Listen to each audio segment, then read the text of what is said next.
Hello, guys, and welcome to a new video of Miss German Let's Talk. Here we dive into the wildest, funniest, and darkest Reddit stories that we can potentially find on the internet. So grab a drink, sit back, and let's get right into today's episode. So we have one Reddit user who is asking the question, what's the funniest thing you've ever witnessed? Right? And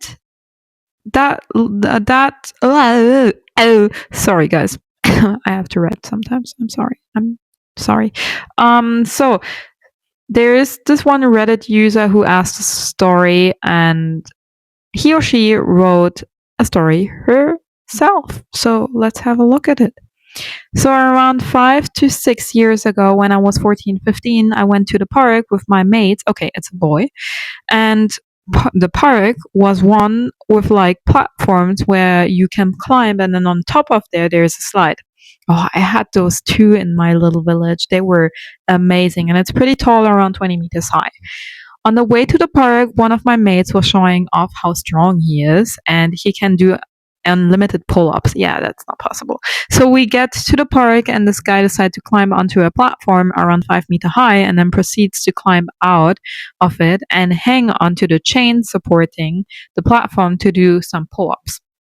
He proceeds to shout, "Boys, watch my upper body strength." And then, as he gets halfway through one pull up, he drops 5 meters down into the ground, straight onto sand, face first. We all come running to him, and he stands up with a face and mouth full of sand.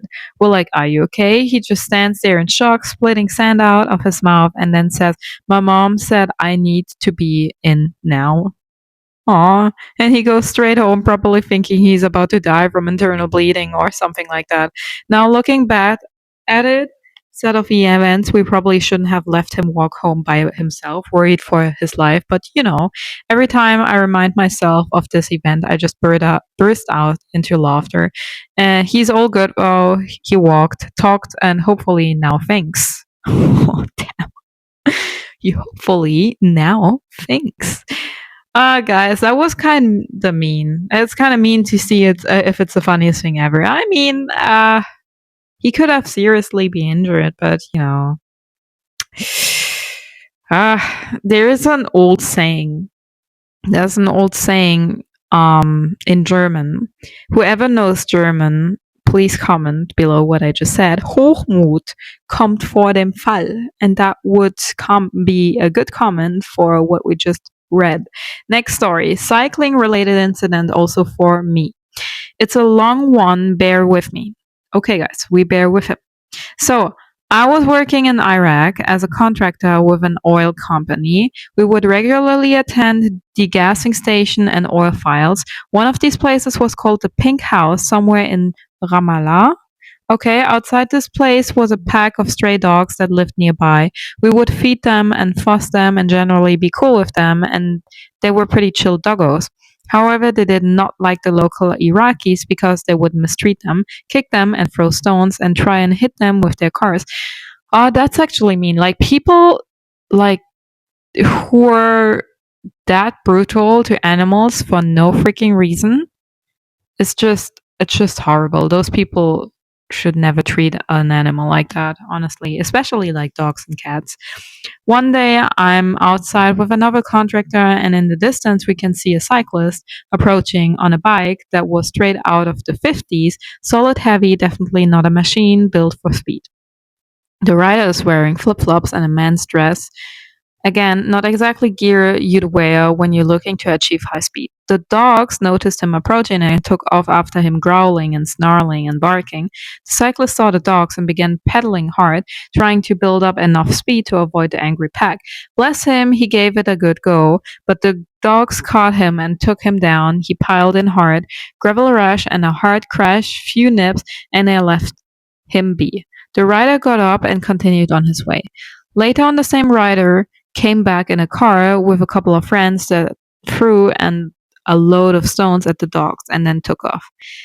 That's really cruel. That's not funny. Guys, come on. I'm looking for funny stories. At the end of the day, the cyclist came back the same way on his bike, only this time he was pedaling like there was no tomorrow, standing up, legs pumping, determined to avoid the dogs. They saw him coming and took off after him. Again, his bike was too heavy and he was catching too much wind resistance to be fast enough, and they caught him again, dragged him off his bike, and gave him a proper kicking, as the doggos should. Another hard crash, loads of angry dogs getting right amongst him.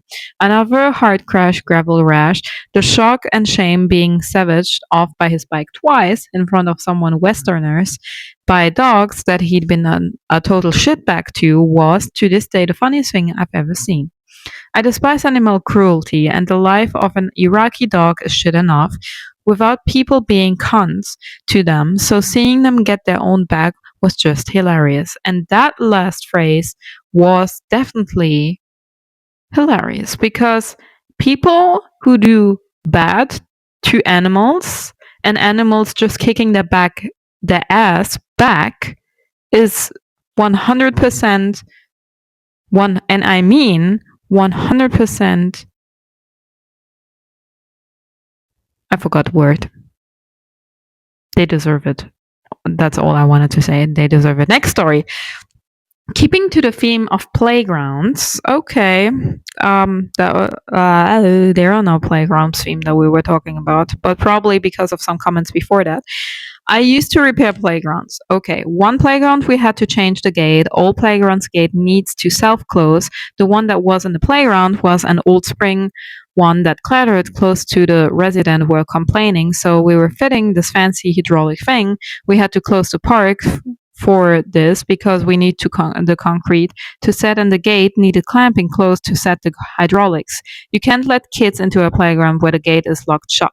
Okay, the scummy mommy Karen comes along and demands that her kid be let in. I said, no, it's closed. There is another park around 700 meters away to go use that one. She insists that you can't close a park just for the gate and proceeds to lift her kid over the fence. Age like 5, 7, and 10 goes to sit on a bench outside the park to have a fag.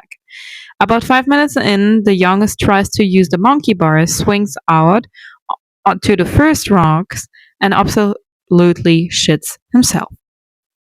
Is screaming like he was holding onto the fucking wheel of a jumbo jet that has just taken off.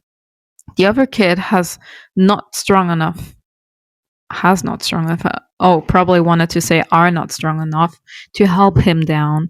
Karen tries to get in, can't open the gate because the hydraulic rum isn't set. You'd need a truck to pry it open. She goes to jump over the fence. She's about 5'1", catch her tracksuit bottom on it, and goes face down over the fence. So she's now there, hanging off the fence by her trackies that are now around her ankle, and this kid is still screaming. Karen then starts bawling for help, whilst the two laborers are absolutely laughing their tits off. We let her panic for a couple more seconds, then jumped over to sort it out. I've never seen a face go so red. She was on about complaining to the consular, and we just laughed in her face. The complaint never came. You see, what made me laugh the most is saying Karen then starts bawling for help whilst the two laborers are absolutely laughing their tits off. Because, she definitely deserved every bit of it. Did the kid deserve it? No. But they have already their mother, so they already have things they don't deserve. But see, if you don't want to listen and you go into a situation that people tell you not to go into and you still go into it, don't expect a good outcome. Just don't, right? It's like someone tells you it's a bad idea, it's a very bad idea in a logical way, and yet you still do it. Well, it's your fault. Okay, last story for today. Taking penalties with my maid in one of those big cage pitches at the park. Sorry, guys. One of us hits the post. The ball bounces off, absolutely nails the keeper right in the nose. As he turned to face it, he goes down. The ball hits the metal side of the goal, bounces back, and gets him again directly in the jewels. He rolls over to face us, blood streaming out what looked like his whole face, yells, "You fucked up my balls!" Gets up and jogs home without even trying to wipe his face. Absolutely iconic moment in the friend group that still gets brought up about 16, 17 years later. That is hilarious. That is actually hilarious. But you guys have like problems, you know? Actually, you guys just love if another person is like falling or like busting their balls. Literally, like I can't. I can't. You guys are like having fun when people hurt themselves. And with that said, ladies and gentlemen, that's it for today's stories. I hope you enjoyed this episode. If you did, don't forget to like and subscribe my channel. I'll be back soon with more crazy Reddit stories. See you next time. Bye.